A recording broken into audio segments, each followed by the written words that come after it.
Tersegel, silakan Anissa. Baik, kita akan buka amplop yang tersegel ini. Subtema kelima yang harus dijawab adalah tentang geopolitik.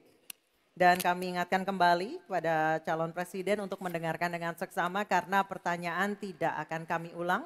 Dan pertanyaan untuk Bapak Ganjar Pranowo adalah konflik Laut Cina Selatan belum selesai dan Code of Conduct belum disepakati.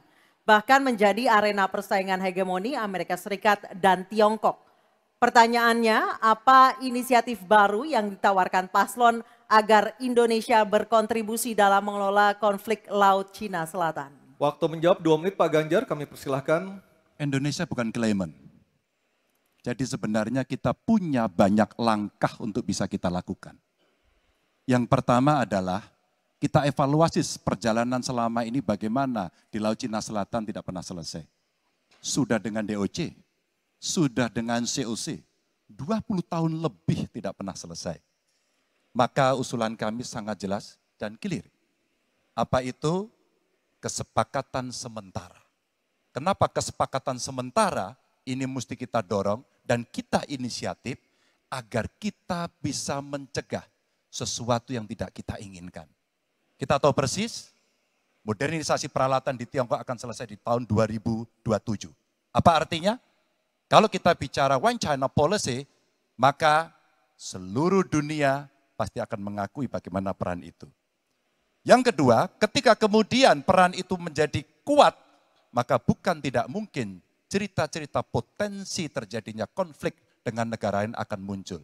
Mungkin perangnya tidak sampai ke Indonesia, tapi pada sisi lain, kita bisa kena dampak. Yang berikutnya, bagaimana patroli bisa kita perkuat juga di wilayah Laut Cina Selatan. Maka kita butuh tanker-tanker terapung yang bisa dipakai untuk tentara-tentara TNI Angkatan Laut kita untuk bisa berpatroli. Sehingga logistiknya menjadi sangat murah.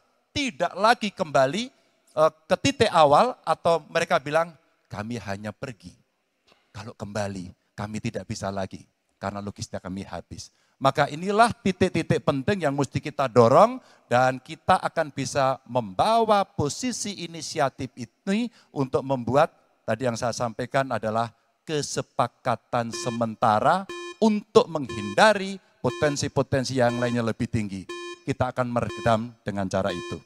Terima kasih. Baik, terima kasih Pak Ganjar. Selanjutnya kami persilahkan. Mohon tenang. Harap tenang.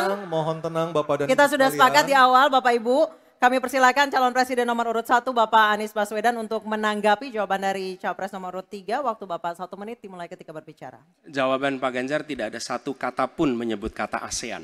Padahal kata kuncinya di dalam menyelesaikan persoalan ini adalah ASEAN. Dan Indonesia negara terbesar di ASEAN, pendiri ASEAN. Indonesia harus kembali menjadi pemimpin ASEAN yang dominan. Bukan sekedar Download Tribun X sekarang. Menghadirkan lokal menjadi Indonesia.